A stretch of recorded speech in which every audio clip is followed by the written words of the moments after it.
আসসালামু আলাইকুম প্রিয় বন্ধুরা, এটি হলো আমাদের নেত্রকোনা জেলা কলমাকান্দা থানা লেঙ্গুরা ইউনিয়ন লেঙ্গুরা বাজার। এই দোকান হলো আমার নিজের। এই দোকান আরেকজনে করাইছে। এই হলো আমার বাইস্তা। লেঙ্গুরা বাজারে আমরা 5 জনে দোকানদারি করি, চাচা বাইস্তা ভাই মিলিয়া। এই হলো লেঙ্গুরা বাজারের এটি হলো লেঙ্গুরা বাজারের একটি চিত্র, অনেক সুন্দর। পাহাড় অঞ্চলের বাড়িঘরদের লোক সংখ্যা যা আছে, গারো, হাইজং, মুসলমান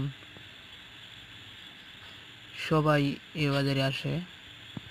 বাজারটি অনেক মোটামুটি বড় বাজার। এটি হলো গৃহস্থ মল। আর আমাদের দোকান যেন এটা রোডের উপরে। এদিক দেখালে ভিডিওটি ভালো লাগলে লাইক কমেন্ট শেয়ার করবেন এবং চ্যানেলটি সাবস্ক্রাইব করে দেবেন।